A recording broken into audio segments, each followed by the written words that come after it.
स्वागत है आपका। आज के इस वीडियो में हम इंडिया के न्यूक्लियर डॉक्ट्रिन के दो इम्पॉर्टेंट एलिमेंट्स को डिटेल में समझने की कोशिश करेंगे। No first use policy, credible minimum deterrence. इन दो एलिमेंट्स को, इंडिया के न्यूक्लियर डॉक्ट्रिन के इन दो एलिमेंट्स को हम डिटेल में समझेंगे और इन दो एलिमेंट्स से रिलेटेड जो डिबेट है, इंडियन न्यूक्लियर डॉक्ट्रिन से रिलेटेड जो डिबेट है, उस डिबेट को भी हम समझने की कोशिश करेंगे और हम ये देखेंगे कि क्या इंडिया के न्यूक्लियर डॉक्ट्रिन को चेंज करना चाहिए, क्या इसको रिव्यू करना चाहिए, क्या इसे बदलना चाहिए, इस बात में कितनी मेरिट है, कितनी सच्चाई है, कितना पॉइंट है, इन सब को हम इस वीडियो में समझने की कोशिश करेंगे। ओके, इस वीडियो को शुरू करने से पहले मैं आपको बता दूं कि इंडिया के न्यूक्लियर पॉलिसी से रिलेटेड हमारा ये एक कंप्लीट कोर्स है और इस कोर्स का आज ये चौथा वीडियो है, फोर्थ वीडियो है। इस पूरे कोर्स का पीडीएफ नोट्स भी अवेलेबल है। यदि आप इन पीडीएफ नोट्स को एक्सेस करना चाहते हैं तो डिटेल्स आपके स्क्रीन पर है। ओके, तो इंडिया की न्यूक्लियर डिप्लोमेसी के दो इंपॉर्टेंट एलिमेंट्स हैं, नो फर्स्ट यूज पॉलिसी और क्रेडिबल मिनिमम डिटरेंस। इन दो एलिमेंट्स, इन दो पॉलिसीज का यूज करके इंडिया एक डिटरेंस क्रिएट करना चाहती है। मेनली हमारी जो पॉलिसी है वो डिटरेंस पर आधारित है। डिटरेंस का मतलब क्या है? डिटरेंस का मतलब ये है कि आप इसे ऐसे समझिए कि हम एक वॉल क्रिएट करना चाहते हैं। इंडिया जो है, इंडिया कभी भी अटैक करना नहीं चाहती, वो सिर्फ अपने आप को डिफेंड करना चाहती है। तो इंडिया जो है वो एक वॉल क्रिएट करना चाहती है, जिस वॉल के रहते इंडिया पर कोई भी दूसरा कंट्री जो है वो कभी न्यूक्लियर अटैक नहीं कर सके। तो ये डिटरेंस इंडिया क्रिएट करना चाहती है। ओके, तो इस डिटरेंस को क्रिएट करने के लिए इंडिया ने इन दो पॉलिसीज को अपनाया है, नो फर्स्ट यूज के पॉलिसी को और क्रेडिबल मिनिमम डिटरेंस के पॉलिसी को अपनाया है। और इन दो पॉलिसीज के द्वारा इंडिया अपने आप को न्यूक्लियर थ्रेट से सिक्योर बनाना चाहती है, अपने न्यूक्लियर सिक्योरिटी को इंश्योर करना चाहती है। ये इंश्योर करना चाहती है कि कभी भी कोई दूसरा कंट्री जो पोटेंशियल एनिमी है इंडिया का, जो भी कंट्री पोटेंशियल एनिमी है, वो कभी इंडिया के ऊपर न्यूक्लियर अटैक करने की सोच भी ना सके। ओके, ये इंडिया इंश्योर करना चाहती है और इसलिए इंडिया ने अपने न्यूक्लियर डॉक्ट्रिन में इन दो पॉलिसीज को रखा है। लेकिन मान लीजिए कि कभी ये जो डिटरेंस है ये फेल हो जाता है, डिटरेंस फेल हो जाता है, दैट मीन्स कि इस डिटरेंस के होने के बावजूद कभी कोई कंट्री हमारे ऊपर, इंडिया के ऊपर न्यूक्लियर अटैक कर देता है। उस केस में इंडिया क्या करेगी? उस केस में इंडिया की न्यूक्लियर डॉक्ट्रिन क्या कहती है? तो ऐसा नहीं है कि इंडिया की जो न्यूक्लियर डॉक्ट्रिन है सिर्फ डिफेंस के बारे में ही बात करती है, नहीं, वो ये भी कहती है कि मान लीजिए कि डिटरेंस कभी फेल हो गया, मान लीजिए ये जो डिटरेंस हमने क्रिएट किया, ये जो डिटरेंस है ये कभी फेल हो गया और किसी कंट्री ने डिसाइड किया कि इंडिया के ऊपर न्यूक्लियर अटैक करना है। डिटरेंस के फेल हो जाने के कॉन्टेक्स्ट में, सिचुएशन में, इंडिया की जो डॉक्ट्रिन है, न्यूक्लियर डॉक्ट्रिन, वो मैसिव रिटेलिएशन की बात करती है। मैसिव रिटेलिएशन की बात करती है। इंडिया की न्यूक्लियर डॉक्ट्रिन कहती है कि ठीक है, हम फर्स्ट स्ट्राइक नहीं करेंगे, लेकिन हमारे ऊपर यदि कोई फर्स्ट स्ट्राइक करता है और हम जब उसके ऊपर सेकंड स्ट्राइक करेंगे तो हमारा जो सेकंड स्ट्राइक होगा वो बहुत ही मैसिव होगा और जो डैमेज हम कॉज करेंगे अपने एडवर्सरी को, जिसने हम पे अटैक किया है, वो डैमेज एकदम उसके लिए अनएक्सेप्टेबल होगा। ये जो वर्ड है ये हमारे न्यूक्लियर डॉक्ट्रिन में यूज किया गया है।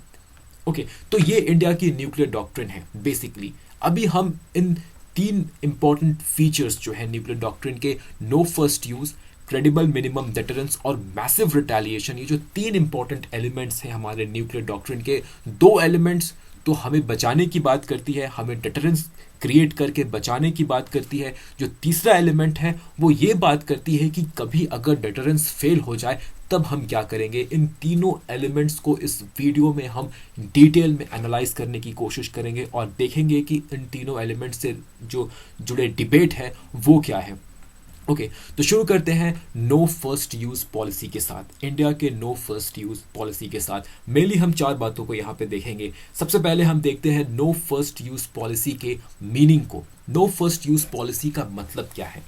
देखिए, नो फर्स्ट यूज पॉलिसी का एकदम सिंपल सा मतलब है कि इंडिया जो है, इंडिया अपने न्यूक्लियर वेपन का इस्तेमाल सिर्फ रिटेलिएशन के लिए करेगा, सिर्फ रिटेलिएशन, डिफेंस के लिए करेगा, only only for defence, retaliate करने के लिए करेगा। अगर इंडिया के ऊपर कोई न्यूक्लियर अटैक करता है, अगर कोई कंट्री इंडिया के ऊपर, मान लीजिए कंट्री ए जब इंडिया के ऊपर न्यूक्लियर अटैक करेगा, तभी इंडिया जो है वो कंट्री ए के ऊपर न्यूक्लियर अटैक करेगा। कभी भी इंडिया जो है पहले कंट्री ए के ऊपर न्यूक्लियर अटैक नहीं करेगा।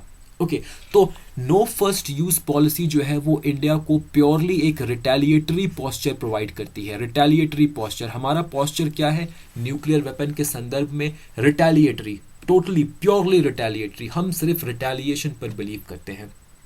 ओके, और ऐसा इसलिए हमने नो फर्स्ट यूज पॉलिसी को इसलिए अपनाया क्योंकि इंडिया जो है वो न्यूक्लियर वेपन को एक पॉलिटिकल इंस्ट्रूमेंट समझता है।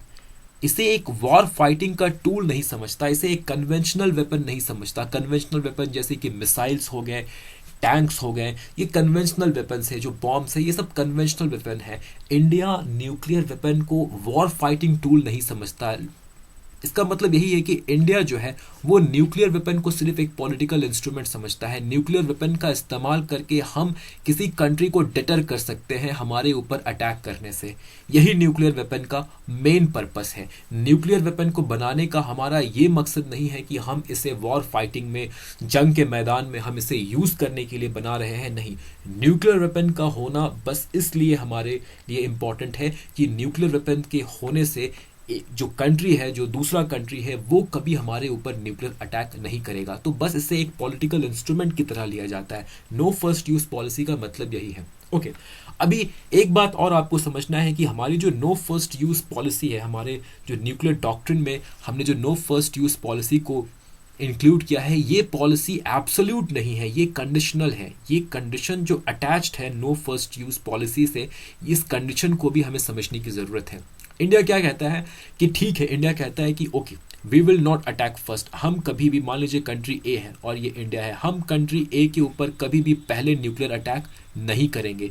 लेकिन मान लीजिए ये कंट्री ए जो है, कंट्री ए कभी इंडिया के ऊपर केमिकल या बायोलॉजिकल अटैक करता है, तब इंडिया कहता है कि इंडिया के पास ये ऑप्शन होगा कि न्यूक्लियर वेपन का इस्तेमाल करके कंट्री ए के साथ रिटेलिएट किया जाए। तो अगर केमिकल वेपन से इंडिया के ऊपर अटैक होता है या बायोलॉजिकल वेपन से इंडिया के ऊपर अटैक होता है, तब इंडिया जो है अपने नो फर्स्ट यूज पॉलिसी से बंधा हुआ नहीं रहेगा। वो केमिकल या बायोलॉजिकल अटैक के जवाब में न्यूक्लियर वेपन का इस्तेमाल कर सकता है। ओके, ये इंपॉर्टेंट बात है। इससे क्या है कि हमारा जो न्यूक्लियर वेपन है वो हमें सिर्फ न्यूक्लियर वेपन से ही नहीं बचाता, वो हमें केमिकल और बायोलॉजिकल वेपन से भी बचाता है। तो मान लीजिए कि कंट्री ए है, कंट्री ए को ये नहीं समझना चाहिए कि इंडिया की नो फर्स्ट यूज पॉलिसी के अकॉर्डिंग वो मुझ पे कभी न्यूक्लियर अटैक नहीं करेगा, क्योंकि मैं तो न्यूक्लियर वेपन यूज नहीं कर रहा हूँ, मैं एक केमिकल बायोलॉजिकल वेपन यूज कर रहा हूँ। बिल्कुल नहीं। अगर कोई कंट्री इंडिया के ऊपर केमिकल या बायोलॉजिकल वेपन यूज करता है तो इंडिया ने इस ऑप्शन को अपने लिए खुला रखा है कि वो उस केमिकल या बायोलॉजिकल अटैक का जवाब न्यूक्लियर वेपन से दे। ओके, ये है इंडिया के नो फर्स्ट यूज पॉलिसी का मतलब। ओके, अभी ये एक बहुत ही इंपॉर्टेंट बात है। हमारी जो नो फर्स्ट यूज पॉलिसी है ये सिर्फ एक डिक्लेरेटरी स्टेटमेंट नहीं है, ये सिर्फ एक स्टेटमेंट नहीं है जो हमने इंटरनेशनल स्फीयर में दे दिया है कि हम नो फर्स्ट यूज पॉलिसी को मानते हैं। नहीं, नो फर्स्ट यूज पॉलिसी को मानने का इम्प्लीकेशन हमें देखने को मिलता है हमारे फोर्स स्ट्रक्चर के ऊपर, हमारे डिप्लॉयमेंट पैटर्न के ऊपर। तो नो फर्स्ट यूज पॉलिसी को जब हम अपनाते हैं तो हमारा जो ऑर्गेनाइजेशनल सेटअप होगा, न्यूक्लियर वेपन से रिलेटेड हमारा जो ऑर्गेनाइजेशनल सेटअप होगा वो टोटली डिफरेंट होगा। ओके, देखिए, जब आप नो फर्स्ट यूज पॉलिसी अपनाते हैं फॉर एग्जांपल, तो आपको ये इंश्योर करना है कि कभी भी फर्स्ट स्ट्राइक आपके तरफ से पॉसिबल ना हो, कभी भी फर्स्ट स्ट्राइक आपके तरफ से पॉसिबल ना हो, ये आपको इंश्योर करना है। एक्सीडेंटली भी कभी भी आपसे फर्स्ट स्ट्राइक ना हो। और इसके लिए इंडिया क्या करती है, इंडिया अपने न्यूक्लियर वॉर हेड्स को, अपने न्यूक्लियर वेपन को डीमेटेड स्टेट में रखती है। डीमेटेड स्टेट का मतलब है डिसअसेंबल रखती है। मान लीजिए कि एक न्यूक्लियर वेपन के 3 कंपोनेंट्स हैं, ओके, तो इंडिया क्या करती है, इन तीनों कंपोनेंट्स को अलग अलग रखती है, 3 अलग अलग जगहों में, 3 अलग अलग इंडिविजुअल्स, 3 अलग अलग अथॉरिटी के कस्टडी में रखती है। ओके, इसे कहते हैं डीमेटेड स्टेट में रखना। तो जब हम अपने न्यूक्लियर वेपन को डीमेटेड स्टेट में रखते हैं तो कभी भी एक्सीडेंटल यूज का खतरा नहीं होता, कभी भी फर्स्ट स्ट्राइक का खतरा नहीं होता बाय एक्सीडेंट। तो कहने का मतलब बस ये है कि नो फर्स्ट यूज को बस हम एक डेक्लेरेटरी स्टेटमेंट मानकर एक्सेप्ट नहीं करते हैं। नो फर्स्ट यूज के होने की वजह से नो फर्स्ट यूज पॉलिसी का जो इम्प्लीकेशन है वो हमारे न्यूक्लियर फोर्स स्ट्रक्चर में देखने को मिलता है, हमारे डिप्लॉयमेंट पैटर्न में देखने को मिलता है, और सबसे बड़ा इम्पैक्ट आपको मैंने बताया कि हम अपने न्यूक्लियर वेपन को डीमेटेड स्टेट में रखते हैं, डिसअसेंबल्ड स्टेट में रखते हैं। ओके, तो ये था नो फर्स्ट यूज पॉलिसी। अब हम देखते हैं कि नो फर्स्ट यूज पॉलिसी से रिलेटेड जो डिबेट्स हैं इंडिया में, कुछ लोग हैं जो इस पॉलिसी को सपोर्ट करते हैं और कुछ लोग हैं जो इस पॉलिसी को क्रिटिसाइज करते हैं। कुछ के according no first use policy जो है वो इंडिया के न्यूक्लियर डॉक्ट्रिन का सेंटर पीस है, सोल है। ओके, जो लोग नो फर्स्ट यूज पॉलिसी को सपोर्ट करते हैं उनका आर्ग्यूमेंट्स क्या है? वो कहते हैं कि इंडिया ने न्यूक्लियर वेपन को सिर्फ डेटरेंस के लिए क्रिएट किया है, डेटरेंस। और इनके अकॉर्डिंग डेटरेंस जो है वो सिर्फ एक परसेप्शन है, एक फीलिंग है जो हम अपने एडवर्सरी, अपने एनिमी के मन में क्रिएट करना चाहते हैं। बस एक फीलिंग है, एक परसेप्शन जो हम क्रिएट करना चाहते हैं कि हाँ, इंडिया के पास न्यूक्लियर वेपन है, यदि हम इंडिया के ऊपर अटैक करते हैं तो इंडिया हमारे ऊपर अटैक करेगा और हम भी नष्ट हो जाएंगे। इंडिया को नुकसान हो रहा है तो हम भी नष्ट हो जाएंगे, ये एकदम श्योर है। तो ये परसेप्शन अगर हम क्रिएट करवा पा रहे हैं अपने एनिमी के मन में तो बस हमने डिटरेंस को अचीव कर लिया। तो नो फर्स्ट यूज पॉलिसी को यूज करके हम ऑलरेडी इस इंप्रेशन को, इस परसेप्शन को क्रिएट कर ले रहे हैं, तो फिर हमें इस पॉलिसी को रिजेक्ट करने की ज़रूरत क्या है? ओके, जो सपोर्ट करते हैं नो फर्स्ट यूज पॉलिसी को, उनका मानना है कि ये पॉलिसी एनफ है डिटरेंस को क्रिएट करने के लिए। ओके, बस हमें ज़रूरत क्या है? अपने एडवर्सरी को ये समझाने के लिए कि अगर वो हम पे अटैक करते हैं तो इसके बदले वो भी अनाइलेटेड हो जाएंगे, वो भी पूरी तरह से तबाह हो जाएंगे। अगर हम ये इंप्रेशन क्रिएट कर लेते हैं, ये परसेप्शन क्रिएट कर लेते हैं, तो no first use policy best है। ओके, लेकिन जो लोग क्रिटिसाइज करते हैं नो फर्स्ट यूज पॉलिसी के, उनके पॉइंट ऑफ व्यू को देखिए। ये कहते हैं कि क्यों हम फर्स्ट स्ट्राइक को सफ़र करें, क्यों हम वेट करें कि हम पर कोई अटैक करेगा, क्यों इंडिया जो है क्यों वो वेट करे कि जो कंट्री ए है वो पहले मेरे पे अटैक करेगा, उसके बाद मैं उसके ऊपर अटैक करूंगा। हम फर्स्ट स्ट्राइक को झेलने के लिए क्यों रुके रहें, क्यों हम सफ़र करें फर्स्ट स्ट्राइक को? ठीक है, इनका ये भी मानना है कि मान लीजिए कि कंट्री ए है, वो इंडिया के ऊपर फर्स्ट स्ट्राइक करता है और इंडिया पूरी तरह से तबाह हो जाता है, इंडिया के पास कैपेबिलिटी ही नहीं बचती कि वो दोबारा स्ट्राइक कर सके। अगर ऐसा सिचुएशन क्रिएट हो गया तो तब हमारा नो फर्स्ट यूज का पॉलिसी क्या होगा? कंट्री ए ने हम पे अटैक किया, हमारा सारा जो न्यूक्लियर आर्सेनल है वो सब डिस्ट्रॉय हो गया, सब कुछ डिस्ट्रॉय हो गया, हमारी जो कैपेबिलिटी थी वो डिस्ट्रॉय हो गई पूरी तरह से। तो अब हम सेकंड स्ट्राइक कैसे करेंगे? तो जो क्रिटिक है नो फर्स्ट यूज पॉलिसी के, वो कहते हैं कि आप सेकंड स्ट्राइक को इंश्योर कैसे कर सकते हैं? आप कैसे मान सकते हैं कि फर्स्ट स्ट्राइक के बाद आप बचे रहेंगे सेकंड स्ट्राइक को लॉन्च करने के लिए? ये तो बहुत ज़्यादा ऑप्टिमिस्टिक होना हो गया, ये ओवर कॉन्फिडेंस हो गया कि आप वेट कर रहे हैं कि आपके ऊपर पहले कोई फर्स्ट स्ट्राइक करेगा और उसके बाद आप सेकंड स्ट्राइक करिएगा। तो ये तो बिल्कुल भी प्रैक्टिकल बात नहीं है। हो सकता है कि फर्स्ट स्ट्राइक में आपकी जितने भी न्यूक्लियर फोर्स है वो पूरी तरह से तबाह हो जाए, आप केपेबल ही नहीं बचे सेकंड स्ट्राइक करने के लिए। उस सिचुएशन में आप क्या करेंगे? तो इनका ये मानना है कि इंडिया अगर लूज कर देती है अपनी कैपेबिलिटी सेकंड स्ट्राइक लॉन्च करने की, रिटेलिएट करने की अपनी कैपेबिलिटी लूज कर देती है फर्स्ट स्ट्राइक के बाद, तब हम क्या करेंगे? तब ये नो फर्स्ट यूज पॉलिसी का इस्तेमाल क्या होगा? ओके, तो ये जो लोग हैं नो फर्स्ट यूज पॉलिसी को जो क्रिटिसाइज करते हैं, उनके मुताबिक नो फर्स्ट यूज पॉलिसी बस एक पीस टाइम का डिक्लेरेशन है। उनके अकॉर्डिंग बस ये डिक्लेरेशन तक ही सीमित रहना चाहिए, लेकिन जब असल में ज़रूरत पड़ेगी, जब एक्चुअल वॉर का सिचुएशन होगा, तब हमें इस पॉलिसी को रिजेक्ट करना चाहिए, इस पॉलिसी को अबैंडन करना चाहिए, और जो भी सिचुएशन के अकॉर्डिंग ज़रूरत होगी, वॉर के सिचुएशन के अकॉर्डिंग जो ज़रूरत होगी, उसके अकॉर्डिंग हमें डिसीजन लेना होगा। तो ये जो क्रिटिक है नो फर्स्ट यूज़ पॉलिसी के, ये मानते हैं कि नो फर्स्ट यूज़ पॉलिसी बस एक डिक्लेरेटरी स्टेटमेंट है, पीस टाइम डिक्लेरेटरी स्टेटमेंट है, वॉर के समय इसका कोई यूज़ नहीं है। तो ये दो अलग अलग व्यूज़ हैं। एक का मानना है कि नो फर्स्ट यूज़ पॉलिसी जो है इंडिया के न्यूक्लियर डिप्लोमेसी, इंडिया के न्यूक्लियर डॉक्ट्रिन की सोल है, सेंटर पीस है। नो फर्स्ट यूज़ डिटरेंस के लिए एनफ है, हमें डिटरेंस से आगे नहीं बढ़ना है। इनका मानना है कि न्यूक्लियर वॉर कभी होगा ही नहीं। जो सपोर्ट करते हैं nuclear no first use policy को, उनका मानना है कि न्यूक्लियर वॉर कभी होगा ही नहीं, क्योंकि न्यूक्लियर वॉर कभी जीता नहीं जा सकता, इसलिए न्यूक्लियर वॉर कभी लड़ा भी नहीं जा सकता। बस इनका यही मानना है। लेकिन जो क्रिटिसाइज़ करते हैं ये थोड़ा प्रैक्टिकल सोचते हैं। इनका बस एक ही कहना है कि हम सेकंड स्ट्राइक के लिए वेट क्यों करें, हम फर्स्ट स्ट्राइक को सफ़र क्यों करें, हम ये कैसे मान लें कि हम फर्स्ट स्ट्राइक के बाद केपेबल रहेंगे सेकंड स्ट्राइक करने के लिए, रिटेलिएट करने के लिए। तो ये दो अलग अलग ओपिनियंस हैं। लेकिन ओपिनियंस की बात रहने दें, अभी हकीकत में जो बात है वो ये है कि इंडिया जो है नो फर्स्ट यूज़ पॉलिसी को अपनाती है। और इंडिया जो नो फर्स्ट यूज़ पॉलिसी को अपनाती है, इसके पीछे कुछ कारण हैं, कुछ रीजंस हैं। यूं ही इंडिया इस पॉलिसी को नहीं अपनाती। सबसे पहला जो रीज़न हम देखेंगे वो है operational reason. No first policy को अपनाने का ऑपरेशनल रीज़न है, ऑपरेशनल रीजंस हैं। देखिए, नो फर्स्ट यूज़ पॉलिसी का अल्टरनेटिव क्या है? First use policy. Okay, no first use policy का अल्टरनेटिव क्या है? First use policy. और फर्स्ट यूज़ पॉलिसी का जो ऑपरेशनल कॉस्ट है वो बहुत हाई है, बहुत हाई है। इंडिया इस ऑपरेशनल कॉस्ट को अफोर्ड नहीं कर सकता। कैसे ऑपरेशनल कॉस्ट हाई है देखते हैं। अगर हम फर्स्ट यूज़ पॉलिसी को अपनाते हैं तो हमें अटैक करने के लिए हमेशा रेडी रहना होगा, हमेशा हमें रेडी रहना होगा। एवर रेडीनेस हमें चाहिए। हम वेट, क्योंकि फर्स्ट यूज़ पॉलिसी को हम अपना रहे हैं, दैट मीन्स कि हमें वेट नहीं करना है कि कंट्री ए है वो हम पे अटैक करेगा तब हम कंट्री बी के ऊपर अटैक करेंगे। नहीं, हमें हमेशा चौकस रहना है, हमेशा हमें रेडी रहना है कि कंट्री ए को हमेशा वॉच करते रहना है। मान लीजिए इंडिया को 3 कंट्री से खतरा है, कंट्री ए, कंट्री बी, कंट्री सी। तो इंडिया को हमेशा इन 3 कंट्रीज़ को वॉच करके रखना होगा। अपने न्यूक्लियर मिसाइल्स को हमेशा इन तीनों कंट्रीज़ के डायरेक्शन में लगा के रखना होगा। ये करना होगा अगर इंडिया फर्स्ट यूज़ पॉलिसी को अपनाता है। उसके साथ हमें मैसिव इन्वेस्टमेंट करनी होगी सर्विलेंस के ऊपर।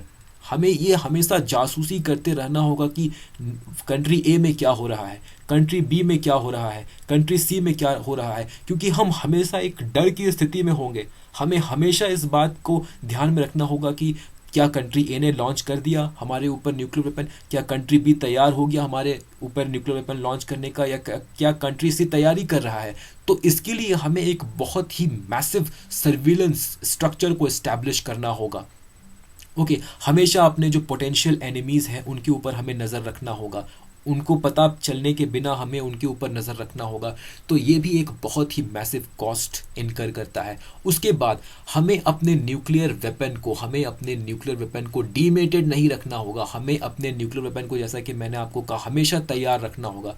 हमेशा उन्हें हेयर ट्रिगर अलर्ट में रखना होगा। बस एक बटन दबा और न्यूक्लियर वेपन लॉन्च, इस सिचुएशन में रखना होगा। अभी हम क्या करते हैं, अपने न्यूक्लियर वेपन को डिसअसेंबल रखते हैं। पहले हमें उन्हें 3 कंपोनेंट्स हैं, उन्हें हमें एक जगह करना होगा, उन्हें हमें कंबाइन करना होगा, फिर न्यूक्लियर वेपन को तैयार करना होगा, फिर हम उन्हें लॉन्च करेंगे। नहीं, लेकिन अगर हम फर्स्ट यूज़ पॉलिसी अपनाते हैं तो हमें अपने न्यूक्लियर वेपन को हमेशा एक हेयर ट्रिगर अलर्ट में रखना होगा। और इसके लिए जो डिसीजन मेकिंग है, न्यूक्लियर वेपन को चलाने का जो डिसीजन है वो डिसेंट्रलाइज करना होगा। जो फील्ड में जो कमांडर मौजूद है, जो आर्मी कमांडर मौजूद है, उसको हमें ये पावर देनी होगी कि वो डिसीजन ले सके सिचुएशन के अकॉर्डिंग कि न्यूक्लियर वेपन को कब लॉन्च करना है। अभी हमारे यहाँ जो न्यूक्लियर वेपन को लॉन्च करने का जो डिसीजन है वो सेंट्रलाइज्ड है, वो पीएम के हाथों में है, हमारे प्राइम मिनिस्टर के हाथों में है, सेंट्रलाइज्ड है। लेकिन अगर हम फर्स्ट यूज़ पॉलिसी अपनाएंगे तो हमें इस डिसीजन को डिसेंट्रलाइज करना होगा। हमें बैटल फील्ड में जो आर्मी कमांडर्स मौजूद है, जो एयरफोर्स नेवी कमांडर्स जो मौजूद है, उनको ये राइट देना होगा कि सिचुएशन के अकॉर्डिंग वो अगर डिसीजन लेना चाहे तो डिसीजन ले सकते हैं। और ये जितने भी रिक्वायरमेंट है फर्स्ट यूज़ पॉलिसी को अडॉप्ट करने की, जितने भी रिक्वायरमेंट है, ये बहुत ही रिस्की हैं। इन रिक्वायरमेंट्स ये बहुत ही रिस्की हैं। न्यूक्लियर एक्सीडेंट्स होने का खतरा बहुत ही हाई है, बहुत ही हाई है। और ये जो सिचुएशन है ये न्यूक्लियर वॉर को इंश्योर करता है। मान लीजिए कि कभी ऐसा हो जाए कि हमने गलती से ये एज्यूम कर लिया, हमारा जो सर्विलेंस सिस्टम है, हमारा जो इंटेलिजेंस सिस्टम है वो फॉल्टी निकला, और हमारा जो इंटेलिजेंस सिस्टम है वो हमें बता दिया कि कंट्री ए जो है वो तैयारी कर लिया है न्यूक्लियर वेपन हम पर लॉन्च करने का, और हमने बस इस बात को सुनकर कि कंट्री ए तैयार कर लिया है न्यूक्लियर वेपन लॉन्च करने का, हमने इसके ऊपर न्यूक्लियर वेपन लॉन्च कर दिया। दरअसल एक्चुअल में कंट्री ए ने तैयारी नहीं की थी। तो ऑब्वियस सी बात है अब इंडिया को रिटेलिएशन फेस करना होगा। तो फर्स्ट यूज पॉलिसी बहुत ही रिस्की है, ये न्यूक्लियर वॉर को प्रमोट करती है, और इसलिए इंडिया ने ये डिसीजन लिया कि नहीं, एक रिस्पॉन्सिबल न्यूक्लियर वेपन स्टेट की तरह इंडिया ने ये डिसीजन लिया कि वो नो फर्स्ट यूज पॉलिसी को अपनाएगी। ओके, इसके पीछे डिप्लोमेटिक रीजंस भी थे, नो फर्स्ट यूज पॉलिसी को अपनाने के पीछे डिप्लोमेटिक रीजंस भी थे। इंडिया अपने आप को एक रिस्पॉन्सिबल न्यूक्लियर वेपन स्टेट की तरह प्रोजेक्ट करना चाहता था, और इसलिए इंडिया ने नो फर्स्ट यूज पॉलिसी को अपनाया। इंडिया अपना नॉन एग्रेसिव इंटेंशंस दुनिया को कन्वे करना चाहता था, ये दुनिया को बताना चाहता था कि हम भले ही हमारे पास न्यूक्लियर वेपन है लेकिन हम एक रिलक्टेंट यूजर है, न्यूक्लियर वेपन के हम एक रिलक्टेंट यूजर है, ये दुनिया को ये बताना चाहता था, और खासकर अपने नेबर्स को। ओके, कुछ लोग ये भी कहते हैं कि नो फर्स्ट यूज पॉलिसी को अपनाने के पीछे हमारा एक कल्चरल रीजन भी है, हमारा जो नॉन वायलेंस का जो इतिहास रहा है और वर्ल्ड पीस को प्रमोट करने का जो इतिहास रहा है, इस वजह से भी अफेक्टेड होके, इन कारणों से भी इन्फ्लुएंस्ड होके हमने नो फर्स्ट यूज पॉलिसी को अपनाया। ओके, तो ये था नो फर्स्ट यूज पॉलिसी और इससे रिलेटेड डिबेट। अभी आते हैं जो दूसरा इंपॉर्टेंट एलिमेंट है हमारे न्यूक्लियर डॉक्ट्रिन का, क्रेडिबल मिनिमम डेटरेंस। ये बहुत ही कंफ्यूजिंग है क्योंकि ये जो तीन शब्द हैं, क्रेडिबल, मिनिमम और डेटरेंस, इन तीनों शब्दों को हम एक साथ जब जोड़ देते हैं तो बहुत ही कंफ्यूजन क्रिएट करता है। तो आइए हम इन्हें सबसे पहले एक एक करके समझते हैं। डेटरेंस का मतलब क्या है? जैसे कि मैंने आपको बताया, डेटरेंस का मतलब बस इतना है कि हम अपने एनिमी के मन में एक बात क्रिएट करना चाहते हैं, उनके मन में एक बात डालना चाहते हैं, एक परसेप्शन क्रिएट करना चाहते हैं कि हमारा एनिमी है, मान लीजिए कि कंट्री ए हमारा एनिमी है, तो कंट्री ए जो है वो ये बात समझ जाए कि इंडिया के ऊपर अगर मैं अटैक करता हूँ तो इस अटैक से मुझे जो बेनिफिट होगा वो बेनिफिट मेरे जो कॉस्ट मुझे सफ़र करना होगा उस कॉस्ट से बहुत ही कम होगा। ठीक है, तो जो कॉस्ट है वो ज़्यादा होगा, अगर मैं इंडिया के ऊपर अटैक करता हूँ तो मुझे ज़्यादा सफ़र करना होगा, मेरा जो कॉस्ट होगा वो ज़्यादा होगा इसके तुलना में कि मुझे बेनिफिट कितना हो रहा है। अगर ये परसेप्शन हम क्रिएट कर लेते हैं अपने एनिमीज़ के दिमाग में, उनके मन में क्रिएट कर लेते हैं तो डिटरेंस हम अचीव कर पाएंगे। डिटरेंस का मतलब बस यही है कि न्यूक्लियर वेपन का इस्तेमाल हमें न्यूक्लियर वेपन के यूज़ को, न्यूक्लियर वेपन के अटैक को रोकने के लिए करना है। न्यूक्लियर वेपन का इस्तेमाल हमें किसी के ऊपर अटैक करने के लिए नहीं करना है, बल्कि अपने ऊपर एक अटैक होने से रोकने के लिए करना है। और इसके लिए हमें क्या करना है? बस अपने एनिमी के मन में ये परसेप्शन क्रिएट करना है कि अगर वो हम पर अटैक करता है तो जो बेनिफिट होगा उन्हें, वो बेनिफिट कॉस्ट से बहुत कम होगा। कॉस्ट अधिक होगा और बेनिफिट कम होगा, बेनिफिट कम होगा, कॉस्ट अधिक होगा। Benefit of attacking India outweighs the cost. ठीक है, ये परसेप्शन हमें क्रिएट करना है। ओके, तो ये परसेप्शन अगर हम क्रिएट कर लेते हैं तो हम जो है अपने एनिमी के मन में अगर ये परसेप्शन क्रिएट कर लेते हैं तब हम डिटरेंस को अचीव कर पाएंगे। ओके, तो अब डिटरेंस को अचीव करने के लिए, इस बात को उन तक पहुंचाने के लिए कि इंडिया के ऊपर अटैक करने से जो कॉस्ट उन्हें सफ़र करना होगा वो उनके बेनिफिट से कहीं अधिक होगा, इसके लिए हमें एक न्यूक्लियर फोर्स चाहिए, हमें एक न्यूक्लियर वेपन चाहिए। हमें न्यूक्लियर वेपन चाहिए, न्यूक्लियर वेपन ही नहीं चाहिए, हमें न्यूक्लियर वेपन को टारगेट तक पहुंचाने के लिए डिलीवरी सिस्टम भी चाहिए। क्योंकि हमारा एनिमी ये तब तक नहीं मानेगा जब तक उसे ये समझ में ना आ जाए कि इंडिया के पास बहुत ही ह्यूज इंडिया के पास इतने न्यूक्लियर वेपन है, इंडिया के पास इतने न्यूक्लियर वेपन है। और सिर्फ इंडिया के पास न्यूक्लियर वेपन ही नहीं है, इन न्यूक्लियर वेपन को कैरी करने के लिए उनके पास डिलीवरी सिस्टम भी है। वो अपने न्यूक्लियर वेपन को मुझ तक पहुंचा सकता है, मेरे कंट्री को अपने न्यूक्लियर वेपन से अटैक वो कर सकता है। जब ये बात उनके समझ में आ जाए, हमारे न्यूक्लियर फोर्स का वो आंकलन करने लगे, तभी जाके डिटरेंस क्रिएट होगा। तो हमारे पास इतना न्यूक्लियर फोर्स होना चाहिए, इतना मिनिमम न्यूक्लियर फोर्स होना चाहिए कि ये थ्रेट परसेप्शन जो है वो इनके दिमाग में, हमारे एनिमी के दिमाग में ये जो थ्रेट परसेप्शन है, ये थ्रेट परसेप्शन क्रिएट कर सके। हमारे जो एनिमी है वो ये समझ सके कि इंडिया के पास इतना न्यूक्लियर फोर्स है जिसकी मदद से वो मेरे ऊपर रिटेलिएट कर सकता है और मुझे बहुत अधिक नुकसान वो पहुंचा सकता है। तो ये इतना मिनिमम फोर्स इंडिया के पास होना चाहिए। ओके, अब यहां पर बात मिनिमम की इसलिए कही गई है कि इंडिया को सिर्फ इतना ही फोर्स रखना है, इंडिया को सिर्फ इतना ही फोर्स रखना है जितने फोर्स की मदद से वो अपने एनिमी के दिमाग में, अपने एनिमी के माइंड में ये जो थ्रेट परसेप्शन है वो क्रिएट कर सके। बस इतना ही न्यूक्लियर फोर्स हमें चाहिए। मिनिमम का मेन मकसद ये है कि इंडिया को न्यूक्लियर आर्म्स रेस में जुड़ने से रोकना। ओके, मिनिमम रखना, हमें अपने न्यूक्लियर फोर्स को मिनिमम रखना है। हम न्यूक्लियर आर्म्स रेस में जुड़ना नहीं चाहते, हमें न्यूक्लियर पैरिटी नहीं चाहिए कि कंट्री ए के पास जितना न्यूक्लियर वेपन है उतना हमारे पास भी होना चाहिए। हम कंट्री ए के साथ न्यूक्लियर आर्म्स रेस में जुड़ गए, फिर कंट्री ए कहेगा कि इंडिया के पास जितना है उतना मेरे पास भी होना चाहिए, फिर ये अपने न्यूक्लियर आर्सेनल को बढ़ाएगा, फिर इंडिया अपने न्यूक्लियर आर्सेनल को बढ़ाएगा, फिर ये अपने न्यूक्लियर आर्सेनल को और बढ़ाएगा, इंडिया अपने न्यूक्लियर आर्सेनल को और बढ़ाएगा। तो ये क्या है, ये न्यूक्लियर आर्म्स रेस है। तो हमारी जो न्यूक्लियर डिप्लोमेसी है वो हमें आर्म्स रेस में पार्टिसिपेट करने से रोकती है। वो बस ये कहती है कि हमें अपने न्यूक्लियर फोर्स को बस इतना रखना है कि वो हमारे एनिमी के मन में जो थ्रेट परसेप्शन है उसे क्रिएट कर सके। और थ्रेट परसेप्शन क्या है कि जो कॉस्ट होगा वो आउटवे करेगा बेनिफिट से। बेनिफिट कम होगा, कॉस्ट अधिक होगा यदि हम इंडिया के ऊपर अटैक करते हैं तो।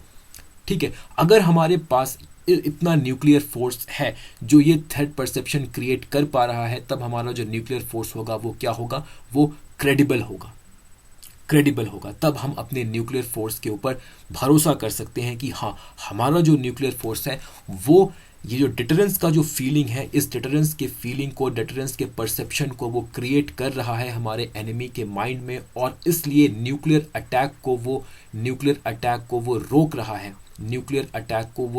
है। हमारा न्यूक्लियर फोर्स। अगर हमारा न्यूक्लियर फोर्स ये डिटरेंस क्रिएट करने में सक्षम है, तब हमारा न्यूक्लियर फोर्स क्या होगा, क्रेडिबल होगा।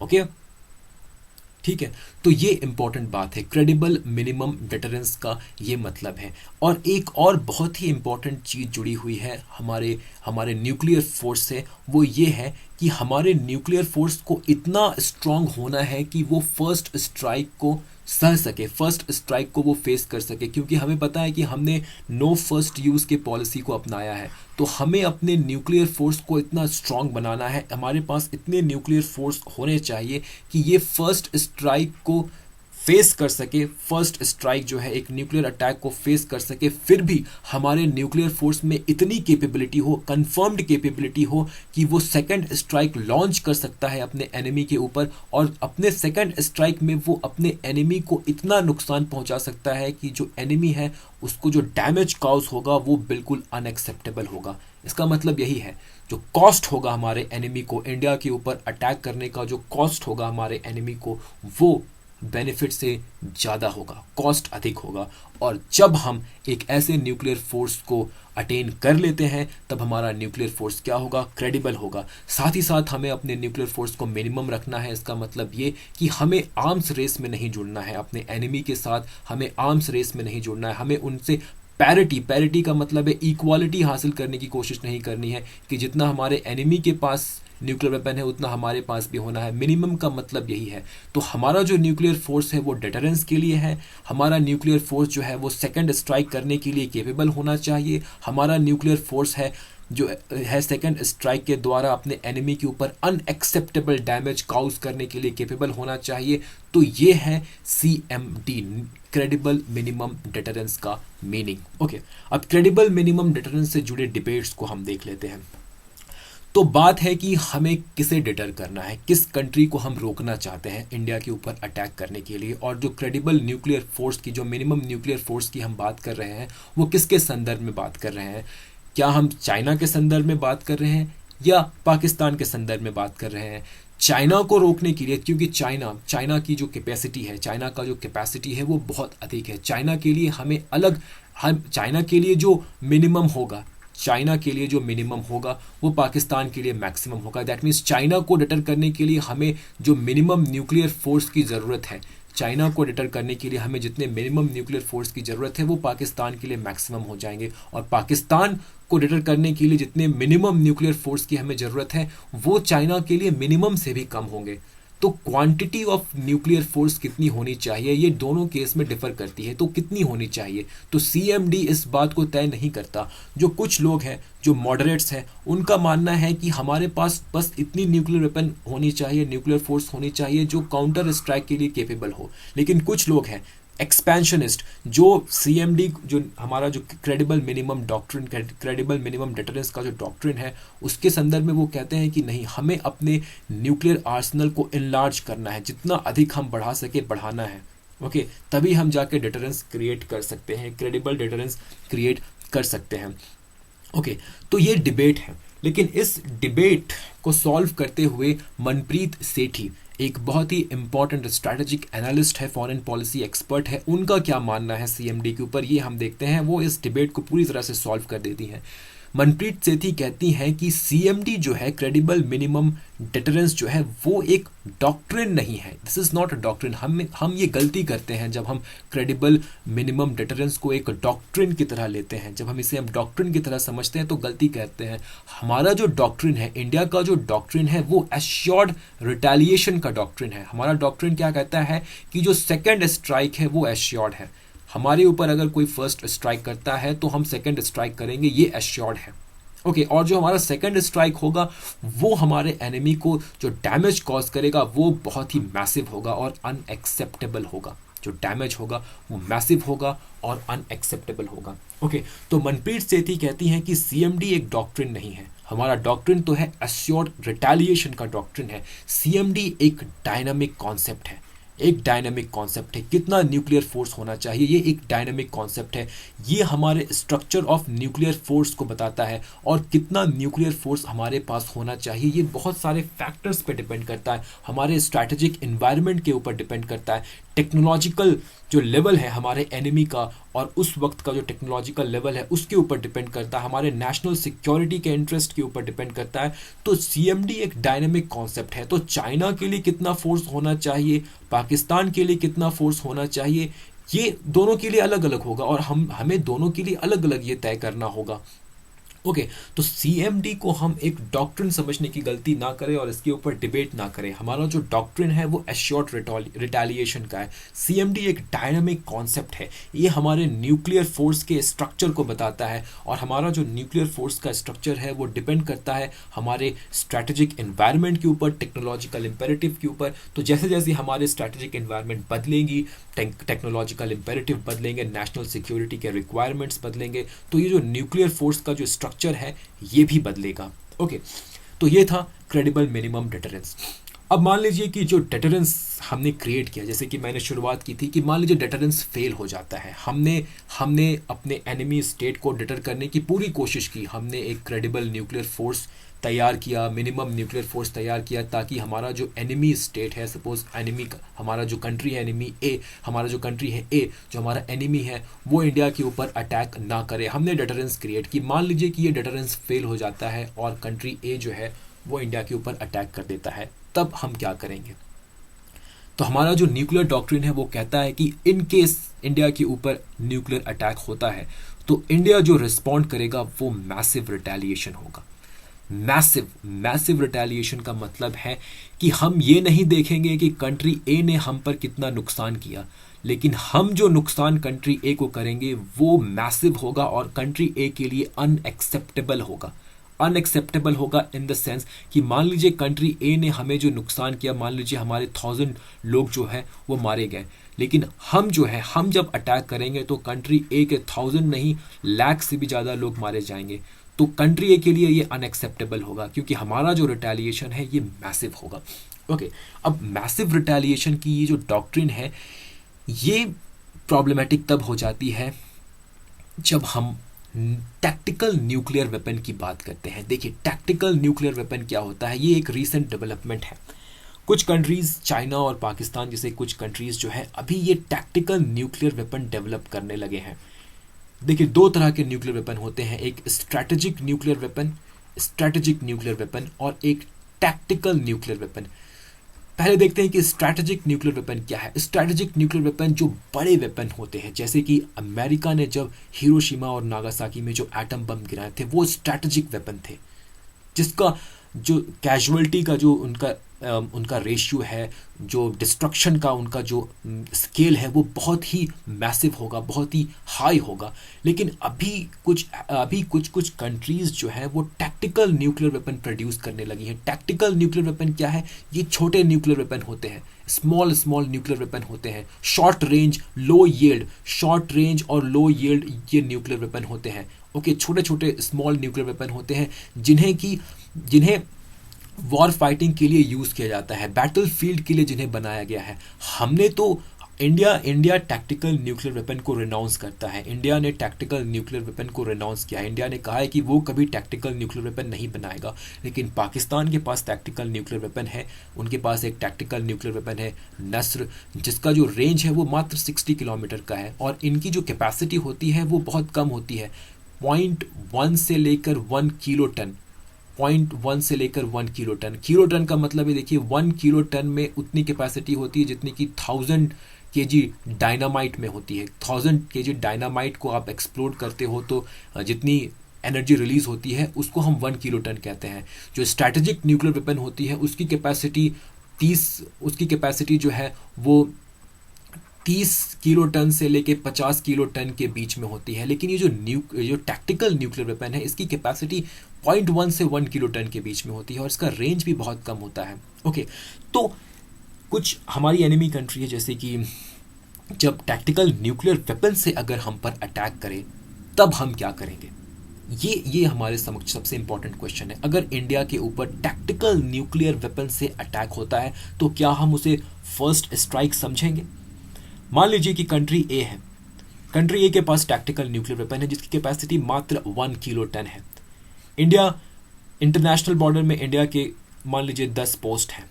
इन पोस्ट के ऊपर कंट्री ए जो है अपने टैक्टिकल न्यूक्लियर वेपन से अटैक करती है और 10 में से 5 पोस्ट को वो तबाह कर देती है। तो क्या हम इसे एक न्यूक्लियर अटैक समझेंगे अपने ऊपर, और हम अपने 5 पोस्ट के बदले में कंट्री ए के ऊपर हम न्यूक्लियर स्ट्राइक करते हैं, रिटेलिएट करते हैं और पूरे कंट्री ए को हम तबाह कर देते हैं? मान लीजिए कि चाइना इंडिया के ऊपर टैक्टिकल न्यूक्लियर वेपन का प्रयोग करता है, इंडिया के आर्म्ड फोर्सेस, इंडिया के मिलिट्री के ऊपर टैक्टिकल न्यूक्लियर वेपन का यूज़ करता है, या पाकिस्तान इंडिया के मिलिट्री के ऊपर टैक्टिकल न्यूक्लियर वेपन का यूज़ करता है, और सपोज मान लीजिए 100 सैनिक हमारे मारे जाते हैं, तो क्या हम रिटेलिएशन में चाइना के एक पूरे शहर को तबाह कर देंगे या पाकिस्तान के एक पूरे शहर को तबाह कर देंगे? तो ये जो मैसिव रिटेलिएशन का हमारा जो डॉक्ट्रिन है, ये टैक्टिकल न्यूक्लियर वेपन के कॉन्टेक्स्ट में आके थोड़ा सा गड़बड़ा जाता है। यहाँ पर हम ये नहीं समझ पाते कि अगर हम अपने डॉक्ट्रिन के हिसाब से जाएं, अपने न्यूक्लियर डॉक्ट्रिन के हिसाब से जाएं, तब हमें मैसिव रिटेलिएशन करना है, लेकिन ये प्रैक्टिकल नहीं होगा। ओके, तो ये इंपॉर्टेंट डिबेट है। मैसिव रिटेलिएशन का जो हमारा डॉक्ट्रिन है, वहाँ पे टैक्टिकल न्यूक्लियर वेपन को जब हम ले आते हैं तो एक डिलेमा, एक द्वंद्व का सिचुएशन, एक कॉन्ट्रडिक्टरी सिचुएशन क्रिएट हो जाता है। ओके, तो ये था हमारा एनालिसिस इंडिया के न्यूक्लियर डॉक्ट्रिन के ऊपर। ओके, अब कुछ रिकमेंडेशंस हैं।